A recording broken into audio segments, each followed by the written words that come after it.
पूरे देश में आज धूमधाम के साथ होलिका दहन हो रहा है। वहीं इंदौर में एक अनोखी होलिका दहन हो रहा है, जहां पर आप देख सकते हैं जिस तरह से ये होलिका बनाई गई है। इनमें जो महिलाओं के चित्र बनाए गए हैं, चाहे प्रियंका, शरण्य, सुनीता शर्मा, पूनम, मुस्कान, सूचना सेठ, दुर्गावती सिंह, ज्योति सिंह राठौर, संजू, भारती, सीमा, ये सब वो महिलाएं हैं जो कहीं ना कहीं अपराधी है।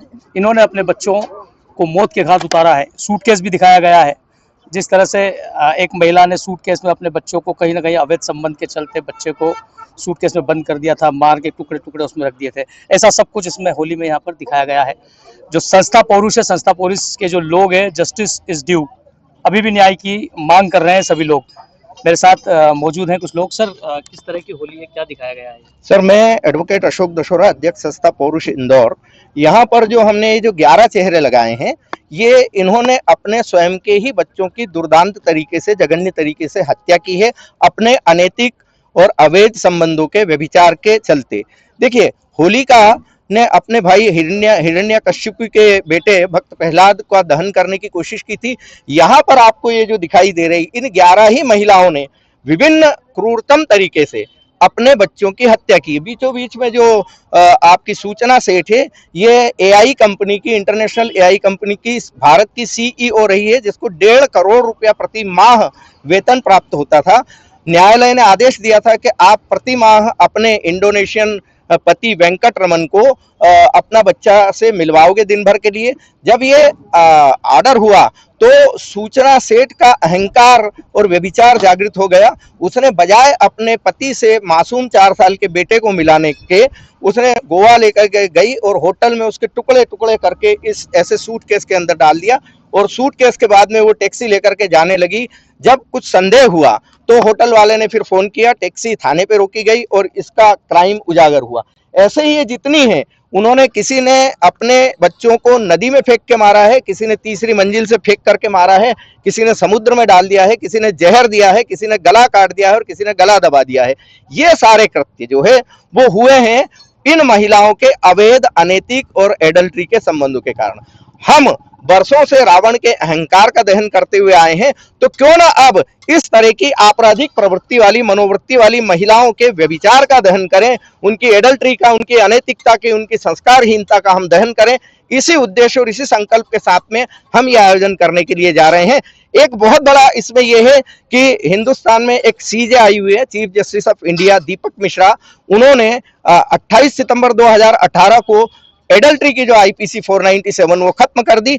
आज की तारीख में उसी के बाय प्रोडक्ट के रूप में, उसी के दुष्परिणाम के स्वरूप ये इतनी सारी महिलाएं अवैध और अनैतिक संबंधों में रत है और उसके कारण कभी पतियों की हत्या कर रही है तो कभी बच्चों की हत्या कर रही है। इन सारी ने अपने मासूम 3, 4, 5, 7 साल के बेटे और बेटियों की हत्या अपने अवैध संबंधों के कारण की है। इसी संदेश को समाज में फैलाने के लिए, इसी संदेश को पुलिस और जुडिशरी को बताने के लिए कि जेंडर क्राइम का कोई जेंडर नहीं होता, अपराध का कोई जेंडर नहीं होता, लेकिन पुलिस की सोच में गंदगी भरी हुई है। वो खाता ना भाई जो औरत का है वो सही। पूरे इंदौर में मैं जाता रहता हूँ, एडवोकेट हूँ, थाने पर भी जाता हूँ।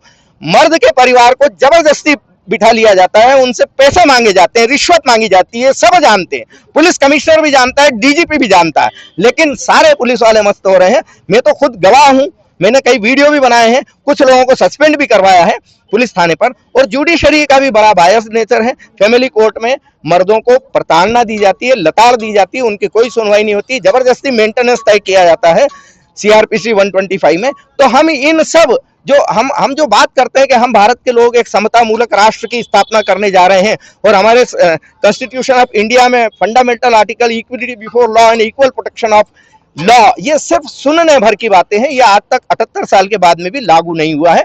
हम उसको लागू करने के लिए स्त्री पुरुष में समानता आ जाए। अभी सिर्फ महिलाओं की सुनी जाती है, पुरुषों की नहीं सुनी जाती। स्त्री पुरुष में समानता आ जाए, इसके लिए हमारा एनजीओ पिछले 15 वर्षों से काम कर रहे हैं। हम पीड़ित, प्रताड़ित, विक्टिम लोगों की मदद करते हैं।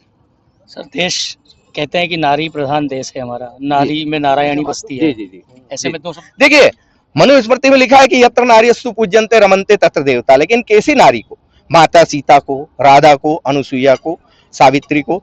जब प्रभु श्री राम जिनका नाम हम पल पल लेते हैं, उनकी आंखों के सामने लक्ष्मण ने शूर्पणखा की नाक काटी, तब तो किसी को कोई जलन नहीं हुआ। यहाँ में ये 11 चेहरे का दहन करने के लिए जा रहा हूँ। लसूड़िया थाने के दो तीन पुलिस वाले मेरे घर चक्कर काट रहे हैं जैसे मैं कोई अपराधी हूँ। मैं बता चुका हूँ कि मैं एडवोकेट हूँ, मैं as per constitution of India, as per संविधान काम कर रहा हूँ। उनकी क्या औकात है कि मेरे घर में आकर के वो चेक करें कि आपने क्या बैनर पोस्टर। मेरा ये राइट टू प्राइवेसी और राइट टू एक्सप्रेशन, मेरे अभिव्यक्ति की स्वतंत्रता और मेरी निजी स्वतंत्रता जो कि संविधान प्रदत्त मेरा अधिकार है, उसका हनन लसूड़िया थाने के टीआई और खजाना थाने के टीआई के द्वारा किया जाता है, जो हम बर्दाश्त नहीं करेंगे। होलिका दहन होने वाला है अभी? जी बिल्कुल होगा, होलिका का दहन होगा। तो होलिका दहन हो रहा है, अनोखा होलिका दहन है। जो महिलाएं अपराध में लिप्त है उनके चेहरे लगाकर प्रतिकृति के रूप में यहाँ पर होलिका दहन किया जा रहा है। संस्था पुरुष की यह अनोखी पहल है। इस तरह क्या काम संस्था पहले भी कर चुकी है। रावण भी यहाँ अनोखा दहन होता है, हर तरह के काम यहाँ अनोखे रूप में होते हैं। तो आज होलिका दहन होने जा रहा है। कैमरा पर्सन जीतू माथुर के साथ सतीश शर्मा, राष्ट्रीय जनभावना न्यूज़, इंदौर।